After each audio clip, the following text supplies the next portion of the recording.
Warahmatullahi wabarakatuh. Bismillah, alhamdulillah, wassalatu wassalamu ala rasulillah, la hawla wa la quwata illa billah. Subhanaka la ilma lana illa ma 'allamtana innaka antal alimul hakim. Rabbi shrah li sadri wa yassir li amri wahlul 'uqdatam min lisani yafqahu qawli, amma ba'du. Bapak-bapak, ibu-ibu jamaah Masjid Rodotul Falak yang dimuliakan oleh Allah Subhanahu wa taala. Pertama kita haturkan rasa syukur kehadirat Allah Subhanahu wa taala dengan mengucapkan alhamdulillahirabbil alamin, tsumma alhamdulillahirabbil alamin, walhamdulillahirabbil alamin.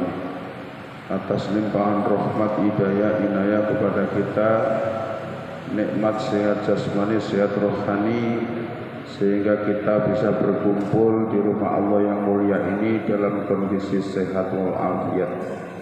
Nikmat iman, Islam, istiqomah melakukan kebaikan dan amal soleh.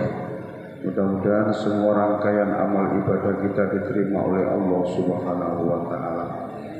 Para jamaah sekalian, kita lanjutkan kajian kita masih surat Hud. Ini ayat-ayat terakhir dari surat Hud. Mudah-mudahan ayat-ayat yang kita kaji bisa menambah pemahaman ilmu agama kita, tambahnya ilmu pengetahuan agama kita, seiring dengan tambahnya ketebalan iman dan ketakwaan kita kepada Allah Subhanahu wa taala. Ala hadin ya as-salihah al-fatihah.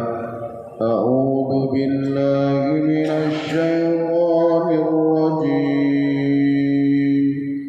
Bismillahirrahmanirrahim. Alhamdulillahi rabbil alamin.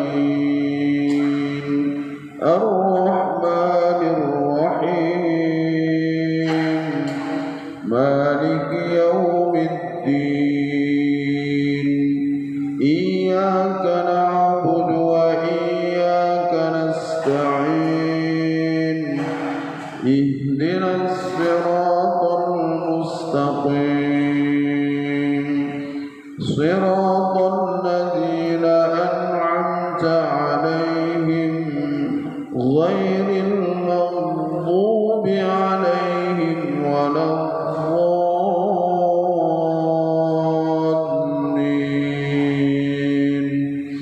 Amin. Bismillahirrahmanirrahim. Ayat 118. Walau sya'a, dan jikalau menghendaki Rabbuka Tuhanmu, laja'ala, niscaya dia menjadikan annasa manusia ummatan menjadi satu umat, wahidatan yang satu. Wala yazaluna, dan mereka menjadi atau terus menerus menjadi mukhtalifina, orang-orang yang berselisih. Illa man, kecuali orang yang rohimah, mengasih sayangi atau memberikan rahmat Rabbuka Tuhanmu, walidhalika, dan oleh karena itu khalaqahum, Allah menciptakan mereka.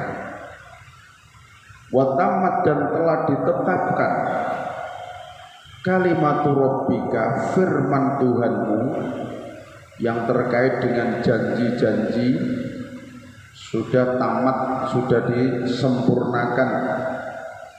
La'amla'anna, sungguh kata Allah, aku akan memenuhi jahannam, neraka jahannam, minal jinnati, dari bangsa jin atau dari golongan jin, wan nasi, dan dari golongan manusia, ajma'ina, semuanya. Ayat 118. Jikalau Allah menghendaki, pasti dia akan menjadikan umat ini menjadi umat yang satu. Yang satu itu satu agama, satu akidah. Akan tetapi keinginan manusia itu selalu ingin berbeda, berselisih, maka menjadi pecah. Dulu Nabi Adam itu dengan keturunannya juga satu umat, satu akidah, satu agama, yaitu agama tauhid, agama untuk menyembah kepada Allah. Karena semakin banyak jumlah mereka, akhirnya semakin banyak keinginan-keinginan, dan akhirnya mereka nyimpang dari ajaran yang dibawa oleh Nabi Adam. Kemudian Nabi Nuh, ya, 950 tahun diutus oleh Allah untuk berdakwah. Cuma oleh wong 80. Akhirnya Nabi Nuh maupun gawe kapal, seluruh orang kafir dihancurkan oleh Allah atas permintaan Nabi Nuh ini. Tinggal 80 orang yang diselamatkan iki sing beriman. Lah mestinya 80 orang ini kan orang-orang pilihan. Kan begitu kan? 80 orang ini orang pilihan. Yang orang kafir sudah dihancurkan semua. Lu mestinya kan untuk menjadi satu. Tapi ternyata seiring perkembangan waktu, semakin berkembang biak, akhirnya mereka berselisih tentang paham, berselisih tentang akidah. Akhirnya toh juga di antara mereka ada yang menyembah kepada selain Allah. Nah ini karena wala yazaluna mukhtalifin, dan mereka itu menjadi orang-orang yang berselisih. Asalnya satu. Agama itu asalnya satu. Gak ono Yahudi, gak ono Nasrani, gak enek Majusi. Asalnya satu. Nah, karena perkembangan manusia, semakin banyak keinginan, semakin banyak ide, akhirnya di antara mereka melenceng dari akidah yang sudah ditanamkan oleh para rasul yang membawa misi, yaitu menyembah kepada Allah. Jadi seperti itu. Nah, jadi itu seperti itu.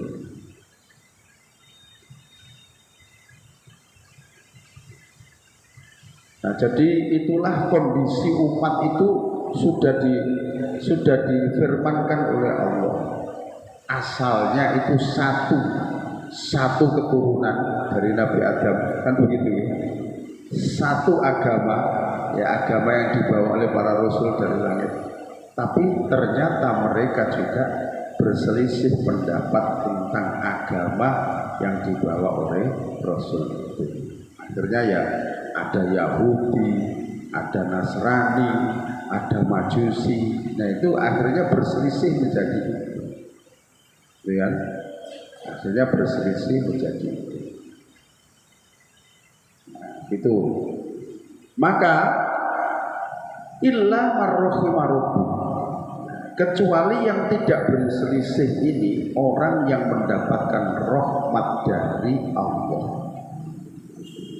Ya, orang yang mendapatkan rahmat dari Allah, kasih sayangnya Allah, sehingga sampai kepada kita sampai saat ini juga alhamdulillah masih mengikuti agama yang satu, masih berakidah yang satu, yaitu akidah tidak ada Tuhan selain Allah dan Nabi Muhammad adalah utusan Allah. Islam kita terima sebagai agama, Al-Quran kita yakini sebagai kitab suci. Alhamdulillah sampai saat ini itu. Nah, orang yang menyeleweng ya tentunya pasti keluar dari ajaran Islam kalau tidak sesuai dengan ajaran Al-Quran dan hadis. Itu nyatanya di dalam Islam juga banyak yang berselisih kan, akhirnya ono kelompok LDII kan begitu kan. akhirnya ono kelompok Hizbut Tahrir, akhirnya ono kelompok Salafi, kan begitu. Nah, kelompok-kelompok itu akhirnya terus muncul, padahal asalnya itu satu. Nah, asalnya adalah satu. Nah, itulah contohnya seperti itu.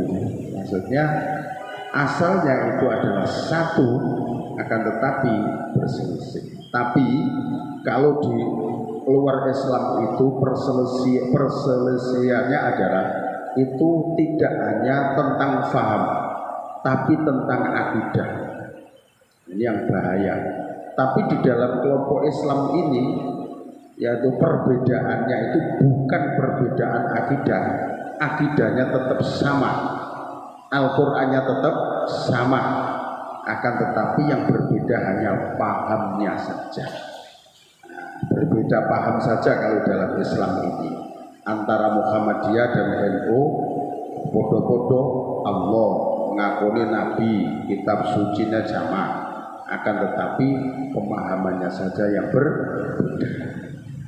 Ya, sama dengan Hizbut Tahrir, Salafi itu juga tetap Islam, tetap menyembah kepada Allah, tetap meyakini adanya hari akhir, akan tetapi pahamnya saja yang berselisih, itu pahamnya saja. Tapi kalau non muslim tidak hanya pahamnya, akidahnya yang sudah berselisih, yang sudah berubah, itu akidah. Nah, itulah macam-macam kondisi umat beragama pada akhir zaman itu ya seperti itu. Nah, ternyata kondisi itu sudah sejak zaman dulu, gitu loh, sejak zaman dulu, ya, gitu. Nah, seperti di dalam Kristen pun itu juga berselisih pendapat. Ono sing Kristen Protestan, ono Kristen Ortodok, ono Kristen apa mana ya? Katolik, kan begitu ya. Nah, itu juga bermacam-macam berbeda. Tapi pada Kristen gitu loh. Tapi pemahamannya berbeda. Ya tentunya perbedaan akidah dengan kita tidak sama akidahnya dengan kita, kan gitu. Nah, kecuali orang yang tidak berselisih itu kecuali orang yang mendapat rahmat dari Allah.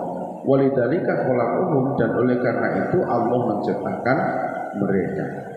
Wa tammat kalimatu rabbika, padahal firman Tuhanmu itu telah selesai, telah sempurna, gak ada yang cacat. Semuanya sudah difirmankan oleh Allah. Semuanya sudah difirmankan oleh Allah. Nah, kalau begitu, ya kan begitu Pak. Kalau begitu, Nabi sudah diturunkan, Rasul sudah diturunkan untuk membimbing mereka, supaya para Rasul itu tidak keliru dalam membimbing umat, diberi wahyu, diberi kitab suci agar tidak keliru. Kok ternyata mereka masih keliru? Kok ternyata mereka masih berselisih dalam beragama?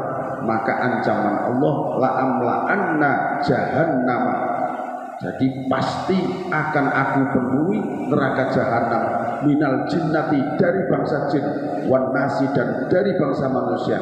Bangsa jin dan bangsa manusia yang bagaimana? Ya yang berselisih tadi,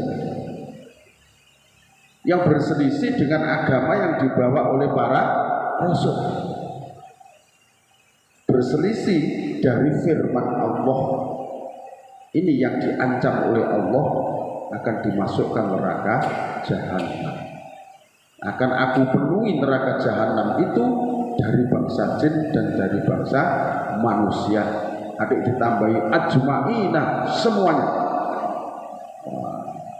Na'udzubillah min dzalik. Mudah-mudahan kita tidak termasuk ini Bapak Ibu. Nggih, mudah-mudahan enggak termasuk ini. Jangan sampai kita masuk ke sini. Jangan sampai, Pak. Panasnya neraka luar biasa. Kena geni rokok ae gak karo-karuan. Kan begitu ya. Nah, wa kullan, dan masing-masing kisah, masing-masing cerita tentang perjalanan umat terdahulu. Nakussu, kami kisahkan alaika kepadamu Muhammad, min amba'ir rusuli, sebagian dari berita atau kisah para rasul, ma apa yang nuthabbitu, kami meneguhkan bihi dengan kisah-kisah itu, fuadaka hatimu, waja'aka, dan kisah-kisah itu datang kepadamu, fi hadhihi, di dalam firman ini, al-haqqu, kebenaran, wa mau'idotun, dan mengandung nasihat, wa dzikra, dan peringatan, lil mu'minina, bagi orang-orang yang beriman. Demikianlah Muhammad, kata Allah, kami kisahkan beberapa kisah perjalanan Rasul kepada kamu, agar hatimu menjadi kuat, agar hatimu menjadi teguh dalam menghadapi kaummu. Kalaupun kamu didustakan oleh kaummu, maka Rasul-Rasul sebelum kamu juga telah didustakan oleh umat. Kalau ada yang menghina kamu, mencaci maki kamu Muhammad, maka Rasul-Rasul sebelum kamu juga sudah dicaci maki oleh umatnya. Jika ada umatmu yang menentang kamu, maka Rasul-Rasul terdahulu sebelum kamu juga sudah ditentang oleh banyak umatnya. Oleh karena itu, kisah-kisah para Rasul ini aku kisahkan kembali kepadamu agar hatimu menjadi teguh dalam menghadapi pencemoohan dari kaum. Jadi seperti itu.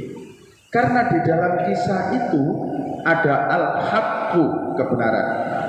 Dalam cerita itu, kisah itu pasti di situ ada nilai-nilai kebenaran. Itu. Wa mau'idotun, dan nasihat. Di dalam kisah perjalanan umat-umat terdahulu, kita bisa mengambil nasihat dari situ. Wa dzikra, dan peringatan, untuk menjadi peringatan lil mukminin, bagi orang-orang yang beriman. Jadi kisah-kisah di dalam Al-Quran yang ditulis kembali oleh Allah, diabadikan oleh Allah, itu adalah untuk kita baca, kita kaji, kita ambil pelajaran, dan kita jadikan nasihat dalam kehidupan sehari-hari, agar kita tidak melakukan seperti umat yang dikisahkan oleh Allah di dalam Al-Quran. Jadi kisah itu seperti itu. Ya, misalnya kita mengandung kisahnya Nabi Ibrahim yang dibakar di kobaran api yang tumpukan segitu banyak, lalu Allah menyelamatkan Nabi Ibrahim. Tidak satu titik kulit dari Nabi Ibrahim yang tersengat atau tersentuh oleh panasnya api. Nah, itu kan mengambil pelajaran. Iku loh contohnya wong sing bener dibela Allah. Kalau orang benar itu pasti dibela Allah. Walaupun api itu punya sifat membakar, tapi tidak terjadi pada diri Nabi Ibrahim. Karena apa? Allah melindungi. Nah, kan itu berarti kan dari sisi kebaikan. Terus dari sisi keburukan, misalnya Fir'aun yang didakwai oleh Nabi Musa ternyata tidak bisa, bahkan menantang, akhirnya terus mengejar Nabi Musa. Akhirnya seperti apa nasibnya Fir'aun? Ditenggelamkan oleh Allah di Laut Merah beserta para pengikutnya. Itu loh balasan orang yang membuat kerusakan di muka bumi, pada akhirnya seperti itu. Maka kita dengan membaca kisah itu, kita jangan sampai meniru. Jadi dalam kisah itu mengandung pelajaran, tidak hanya sekedar didongeng misalnya.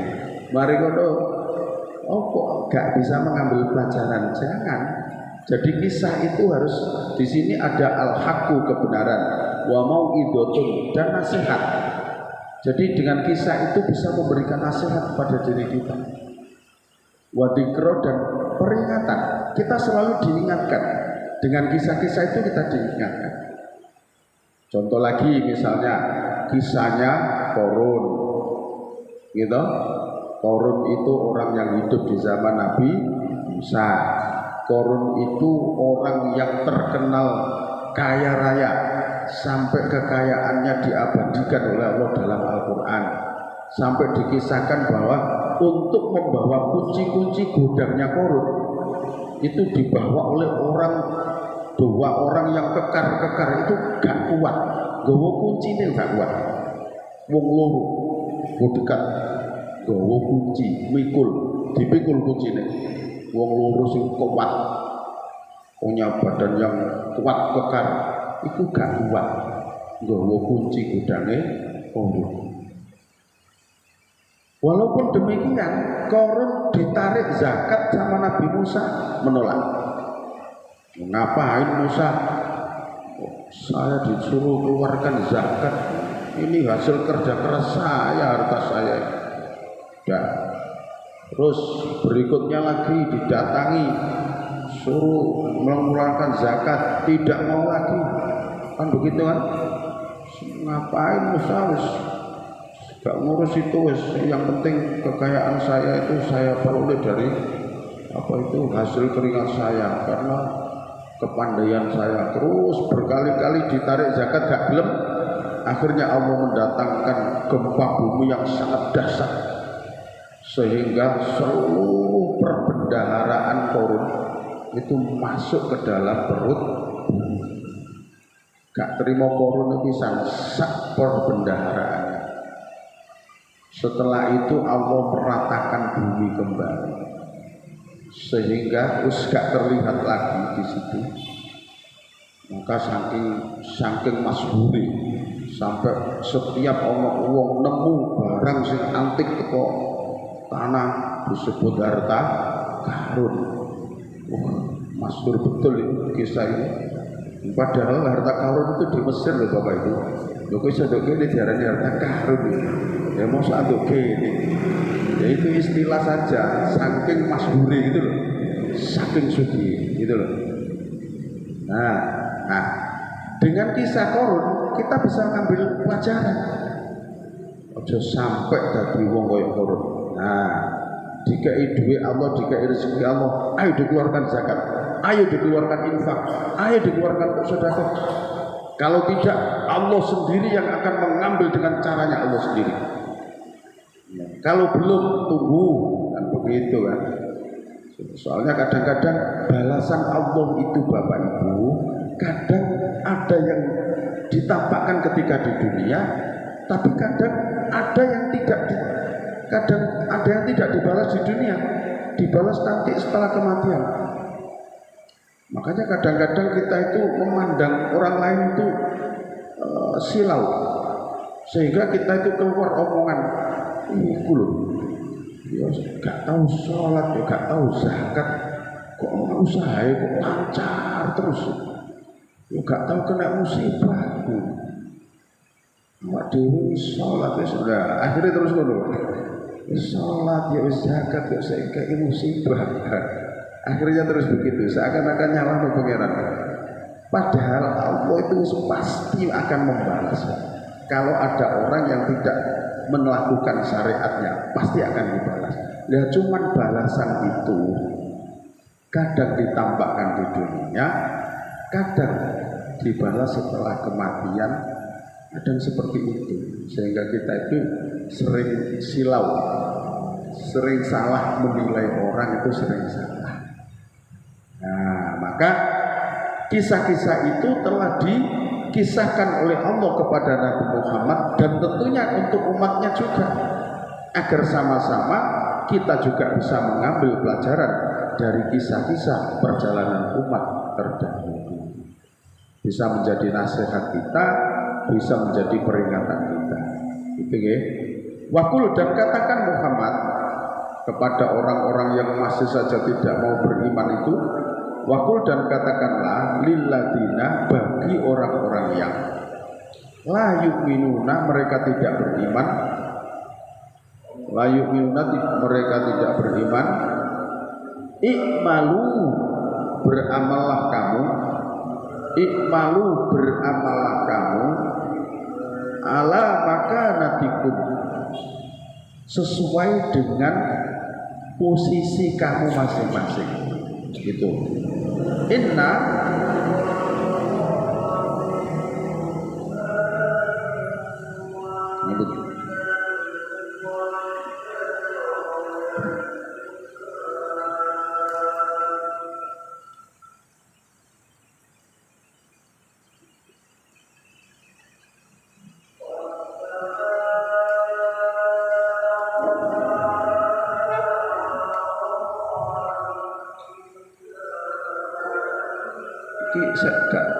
belum saya di atas ya. Otomatis ini. Wakul dan katakan Muhammad lilladina bagi orang-orang yang la yu'minuna mereka tidak beriman, ikmalu ala makanatikum beramallah kamu sesuai dengan kedudukan kamu masing-masing. Inna sesungguhnya kami dan orang-orang yang beriman amilun juga beramal. Itu loh. Artinya kalau kamu sudah tidak mau mengikuti ajaran yang telah aku sampaikan, ya sudah, kamu lakukan saja. Ajaran kamu yang kamu anggap benar, ya lakukan saja sesuai dengan keyakinanmu. Dan aku dan para sahabatku juga akan mengamalkan, melakukan syariat yang sudah aku terima dari Allah. Kan begitu kan? Tuh, kalau bahasa apa itu yang agak sama dengan ini, lana a'maluna walakum a'malukum, bagi kamu amal kamu, bagiku juga amalku. Maksudnya kamu juga akan mendapatkan balasan dari amal yang kamu perbuat, aku juga akan mendapatkan balasan dari apa yang aku perbuat. Didukurno maneh lakum dinukum waliyati, bagimu agamamu, bagiku agamaku. Wis sakarmu awakmu ngamalno agamamu, silakan, aku ya obak kate ngamalno agamaku. Itu lakum dinukum waliyati. Wis meneh karek bener-beneran di hadapan Allah, siapa yang benar di antara kita. Nah, kan begitu kan? Ya, tapi kita harus punya keyakinan pasti kita yang benar. Begitu, jangan ragu, pasti kita yang benar. Itu kalau situ menganggap benar ya biarin, kan begitu aja. Oleh karena itu wantadiru, dan tunggulah balasan dari amal perbuatan yang telah kamu lakukan. Inna sesungguhnya kami, aku juga dan para sahabatku, muntadirun, juga orang-orang yang menunggu balasan dari amal perbuatan yang telah kami lakukan. Itu masing-masing akan diberikan balasan oleh Allah Subhanahu wa ta'ala. Walillahi, dan milik Allah, bagi Allah, ghaibus samawati, hal-hal yang gaib yang ada di semesta langit, wal ardi, dan yang ada di bumi, wa ilaihi, dan kepadanya yurja'u, dikembalikan al-amru, segala urusan, kulluhu, semuanya, semua urusan pasti akan kembali kepada Allah. Fa'budhu, oleh karena itu sembahlah dia, wa tawakkal, dan bertawakallah, alaihi, kepadanya, kepada Allah. Wa ma rabbuka, dan tidaklah Tuhanmu, bighafilin, zat yang lalai atau zat yang lengah. Allah tidak pernah lalai, Allah tidak pernah lengah, amma ta'malun, terhadap apa yang kamu kerjakan, terhadap amal-amal apa saja yang kamu kerjakan. Allah tidak pernah lalai, Allah tidak pernah lupa. Itu selesai surat Hud. Barangkali ada yang tanyakan dulu, monggo. Barangkali ada yang tanyakan dulu. Monggo sebelum masuk ke surat Yusuf.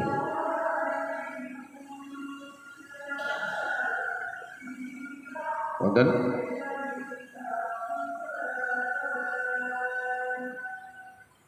Assalamualaikum warahmatullahi wabarakatuh. Waalaikumsalam. Ada pertanyaan dari Ustaz, mana di situ dinyatakan kok jin dan manusia apa juga jin itu digolongkan manusia punya ada rasulnya juga, kok mesti ada hubungannya jin dan manusia, kok tidak hanya manusia aja atau kok ada hubungannya apa antara jin dan manusia? Terima kasih. Assalamualaikum warahmatullahi wabarakatuh. Salam. Oke, jin dan manusia. Jadi sama-sama hamba Allah, jin dan manusia itu. Cuma jin itu hidup di alam gaib kan begitu. Sementara kita hidup di alam musyahadah. Alam musyahadah itu alam yang bisa kita saksikan bersama. Sementara alam jin itu alam gaib, maksudnya tidak bisa dilihat oleh kita, punya alam sendiri. Nah, Allah sudah ngendikan, sudah berfirman, wa ma khalaqatul jinna wal insa illa liya'budun, dan tidaklah aku ciptakan dari bangsa jin dan dari bangsa manusia kecuali untuk beribadah kepadaku. Allah sudah begitu, Pak. Jadi makhluk yang diberi beban taklif, maksudnya taklif itu melaksanakan hukum Allah, itu ada dua, bangsa jin dan bangsa manusia. Makanya di dalam surat An-Nas juga itu, alladzi waswisu fi sudurin nas minal jinnati wan nas. Karena dua makhluk ini diberi akal juga diberi nafsu. Sama, manusia juga diberi akal, diberi nafsu. Gitu loh, Pak. Beda dengan malaikat. Malaikat hanya diberi akal, tidak diberi nafsu. Nah, makanya malaikat tidak kena apa itu hukum taklif, tidak kena apa itu kewajiban dari Allah, karena hanya punya akal saja, tidak punya nafsu. Nah, bangsa jin itu nabinya adalah mengikuti nabi bangsa manusia, kan begitu kan? Maka ketika zamannya Nabi Isa, maka seluruh syariat baik manusia maupun bangsa jin harus mengikuti syariat yang dibawa oleh Nabi Isa, karena eranya era Nabi Isa. Begitu Nabi Isa sudah wafat beratus-ratus tahun, baru lahir Nabi Muhammad. Maka seluruh umat di muka bumi ini, baik bangsa jin maupun bangsa manusia, mengikuti syariat yang dibawa oleh Nabi Muhammad.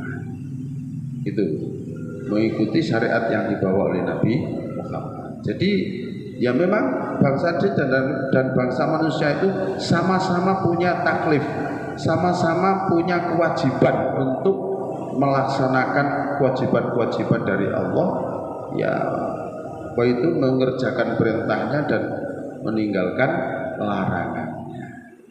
Jadi sama, syariatnya harus mengikuti syariat Nabi yang waktu itu. Nah, itu bangsa jin, Pak. Nah, sehingga bangsa jin itu ya sholat seperti ya kita.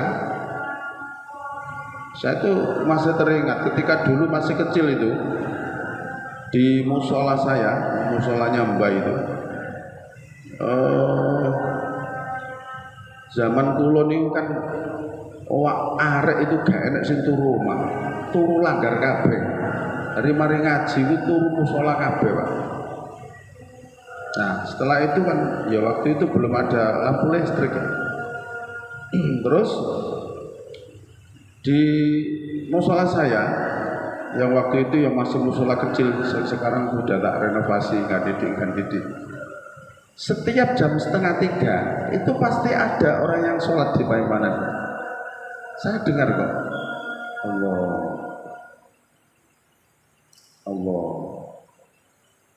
Sami Allah. Aku turu terus ngelilir tangi. Siapa yang sholat?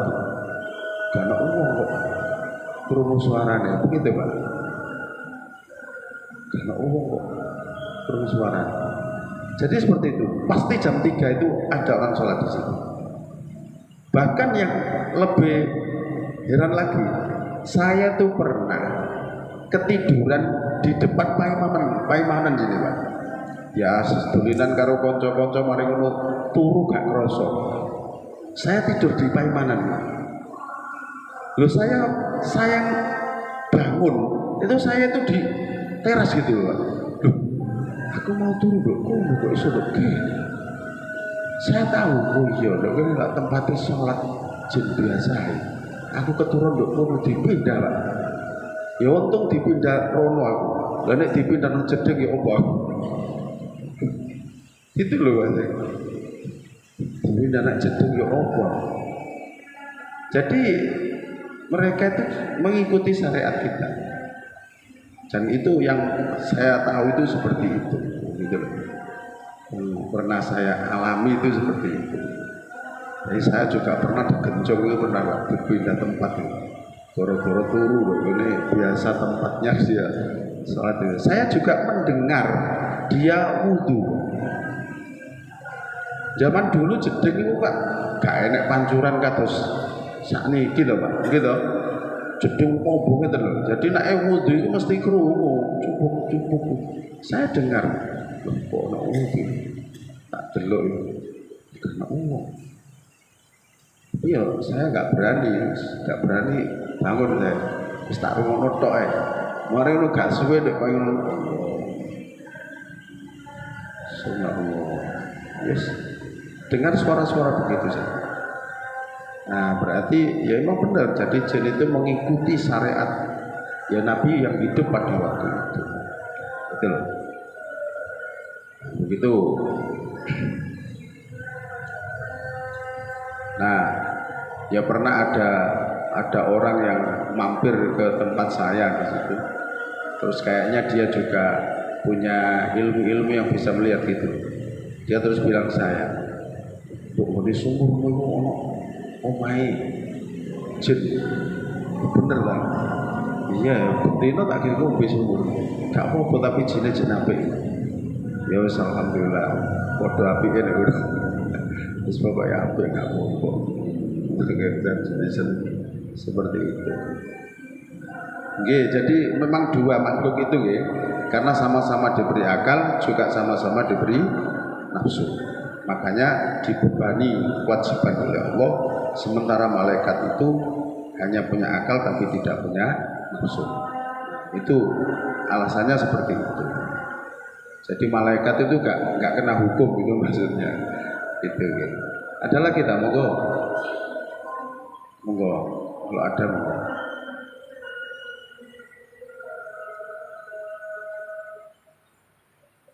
Tapi sekarang di musola saya itu nggak ada. Apa mergo wis lampunya padang kabeh ini, kayak ngono kayak. Nah dulu kan nggak ada lampu kayak gini Pak. Saya peteng gitu loh. Nah, jadi kayaknya dia juga nggak nyaman kalau ada lampu. Sekarang kok nggak ada gitu.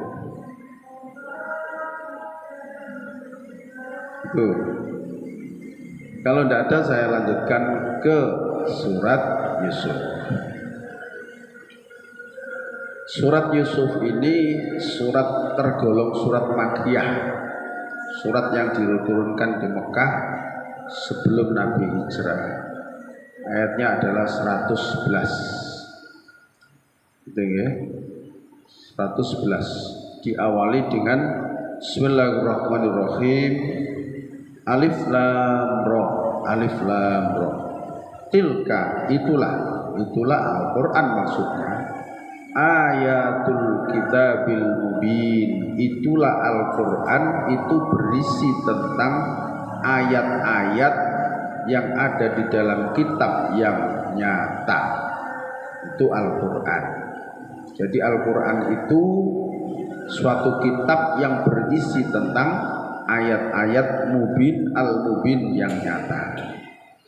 Inna anzalnahu Qur'anan Arabiyyan. Inna sesungguhnya kami, kata Allah, anzalnahu kami menurunkannya Al-Qur'an Qur'anan, yaitu Al-Qur'an sebagai bacaan Arabian yang berbahasa Arab, la'allakum agar kamu sekalian taqilun, kalian bisa berpikir. Jadi Al-Qur'an itu diturunkan oleh Allah dengan bahasa Arab, maksudnya bahasa yang dipakai oleh orang Quraisy. Nah, sekarang menjadi Mekah itu, gitu loh. Jadi orang-orang Arab dulu, orang Quraisy dulu, ketika ayat dibacakan oleh Nabi Muhammad di hadapan mereka, tanpa Nabi Muhammad menerjemahkan, mereka sudah paham. Karena bahasa mereka, gitu loh. Karena bahasa mereka, jadi Nabi Muhammad cuma membacakan saja, sudah otomatis mereka paham. Mau diturunkan dengan bahasa mereka. Nah, jadi kebalikannya, Al-Quran harus diturunkan dengan bahasa mereka dan mereka paham. Kok mereka tidak beriman? Alasannya apa? Nah, gitu loh. Alasannya apa? Jadi kalau ada orang Jawa masih belum beriman, belum ngerti Al-Quran, memang tidak diturunkan dengan bahasa kita Al-Quran. Nah, ini diturunkan dengan bahasa mereka. Abu Jahal, Abu Lahab ketika Nabi Muhammad menyampaikan ayat, ya faham. Gak ada dijelasnya kayak gini, faham.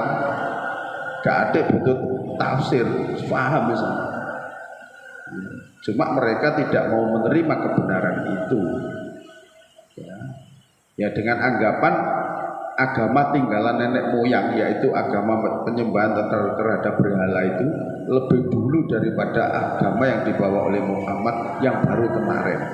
Dia itu mempertahankan, ya pasti ini yang lebih benar begitu. Ya, mereka itu seperti itu. Wong ini yang dilakukan oleh nenek-nenek moyang kami kok. Kamu kan baru kemarin Muhammad. Nah, gitu. Nah, mereka itu tidak mau menerima. Nahnu kami, kata Allah, nakussu, menceritakan, mengkisahkan, alaika kepadamu, ahsanal qasosi, sebaik-baik kisah, bima dengan apa yang auhaina, telah kami wahyukan ilaika kepadamu Muhammad, hadzal Quran, ya Al-Quran ini,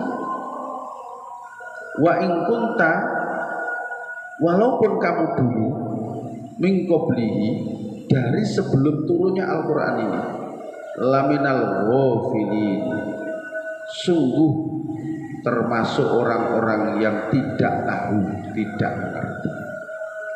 Muhammad, akan aku berikan kisah kepadamu di dalam Al-Quran ini.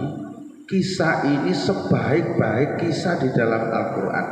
Kisah tentang siapa? Tentang Nabi Yusuf. Jadi kisah para nabi yang dikatakan oleh Allah kisah yang terbaik dari kisah para nabi, itu ya kisahnya Nabi Yusuf. Kenapa disebut ahsanal qasas, sebaik-baik kisah? Karena kisahnya Nabi Yusuf itu dimuat oleh Allah dalam satu surat ini. Selain surat ini tidak ada. Dan itu menceritakan mulai masa kecilnya Nabi Yusuf, masa remajanya Nabi Yusuf, masa dewasanya Nabi Yusuf. Mulai dari dibuat makar sama saudara-saudaranya, dimasukkan sumur sampai ditemu oleh orang pengembala kambing, terus dijual, terus dijadikan buruh di kerajaan. Terus pokoknya mulai zaman gak enak sampai menjadi raja Nabi Yusuf, menjadi seorang nabi dan rasul. Itu diceritakan oleh Allah secara berurutan di dalam surat Yusuf ini. Makanya surat Yusuf itu disebut ahsanal qasas, sebaik-baik kisah di dalam Al-Quran. Nah, untuk nabi-nabi yang lain tidak seperti itu. Kisahnya Nabi Adam ada di surat Al-Baqarah, ada di surat Al-Hijr, ada di surat Al-A'raf, ada di surat Bani Israil, gitu loh. Jadi merenco-merenco. Ya, kisahnya Nabi Nuh juga ada di surat Nuh, ada di surat Hud, ada di surat yang lain. Tapi kisahnya Nabi Yusuf ini hanya khusus satu surat, membahas tentang perjalanan Nabi Yusuf mulai dari masa kecil sampai dewasa. Gitu. Ya, sampai Siti Zulaikha nanti tergila-gila kepada Nabi Yusuf itu, ya, sampai menjadi kisah yang masyhur gitu kan, seperti itu. Nanti akan kita baca kisahnya secara berurutan. Begitu nggih. Nah, waktunya sudah mepet. Barangkali ditanyakan nggih monggo. Sampai ini dulu.